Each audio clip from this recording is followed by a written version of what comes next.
My name is Davey Orman. I'm a state inspection mechanic in central Pennsylvania, Altoona, Pennsylvania. What came across today is I got sent home because I was unwilling to fill out a survey about symptoms and if I felt a certain way about the virus that's going worldwide, globally. We're sitting here in a county that is not testing currently. However, a company is willing to put my family and my health at risk over what I think is inadequate or just ridiculous service. It's understandable if somebody comes along and they got a tire blowout, they need a tire. It's understandable if their brakes went out and their vehicle's unsafe to drive. However, we're just finding the current of day in and day out people that are finding the excuses to not stay at home whenever this has been and has been well known as an epidemic across the world. It's not just in the United States, it's not just in the Commonwealth of Pennsylvania. So I took a standpoint today where I'm unwilling to fill out a survey about how I feel, because if my health and how I feel is of such an importance, why am I still required to come to work? Why are we not closed? And furthermore, they're going to require my temperature being taken upon arrival at work by a non-medical professional.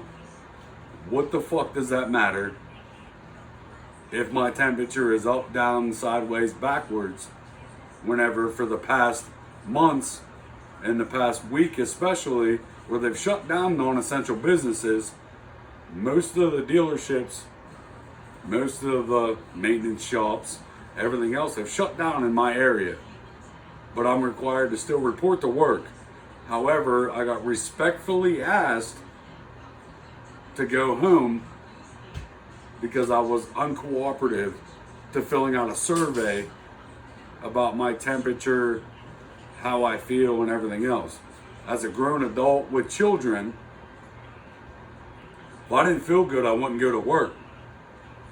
And in the current situation, if I felt inclement enough where I fit the disclosure, I would go to immediate health, emergency room, doctor, somebody. I just don't understand why it's taking so long in central Pennsylvania for our governor to step up and shut everything down. But then here I am, where I willingly walked away because of a disclosure paper. Are you caring for someone who is ill, or are you ill? It don't fucking matter. Have you traveled to a geographic location with transmission of sustained community? It don't fucking matter. We had a current tech that's in the shop go to schooling in the most infected area on the eastern seaboard in New Jersey. He showed up at work today. Our work did not offer him paid time off to be quarantined after his travel from the only counties that are shut down.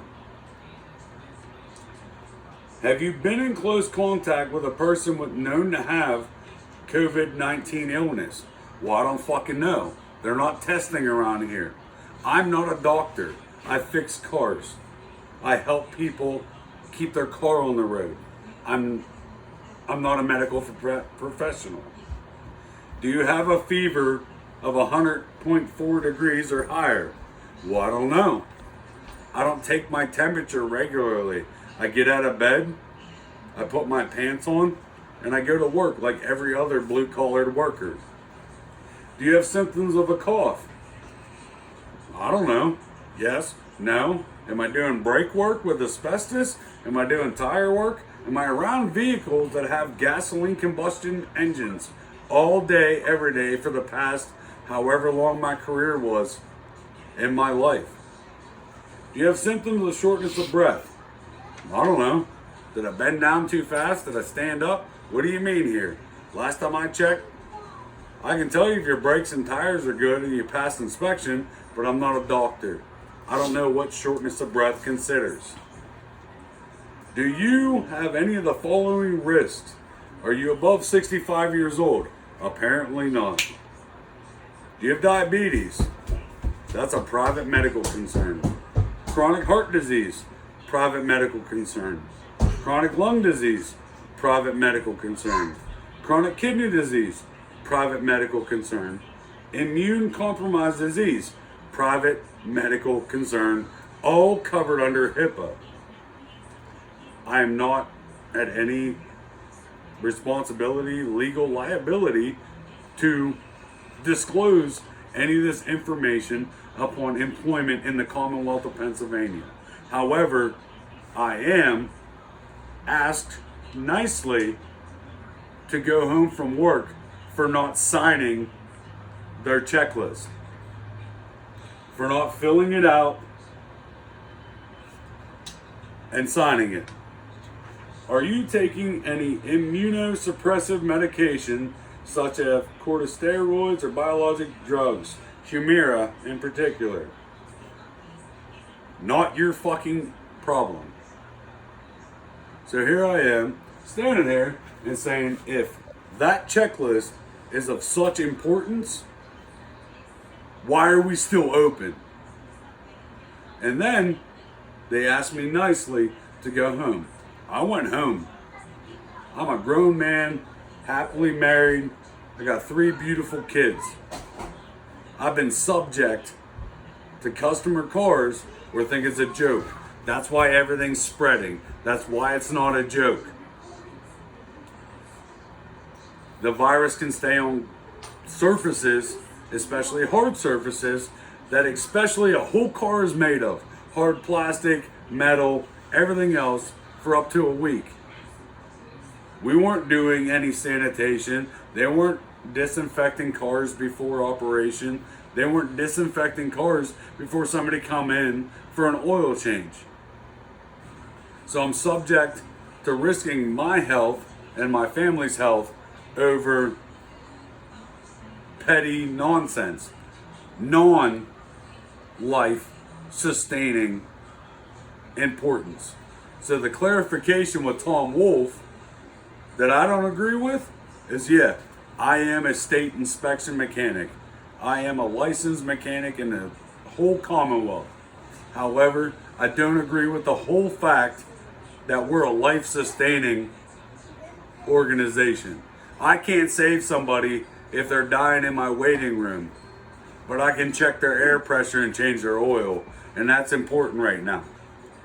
After they listed that state inspections, registrations, driver's license expiration, and all the above that falls in the Commonwealth is waived because PennDOT's closed. However, inspection stations and garages are not closed because we're a life-sustaining service. I don't agree.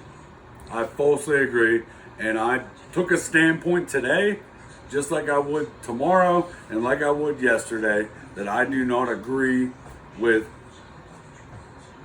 the monetary value to where we'd rather stay open and risk everybody's health over the simple fact of what is actually life-sustaining and non. Thank you. I hope you have an input on it.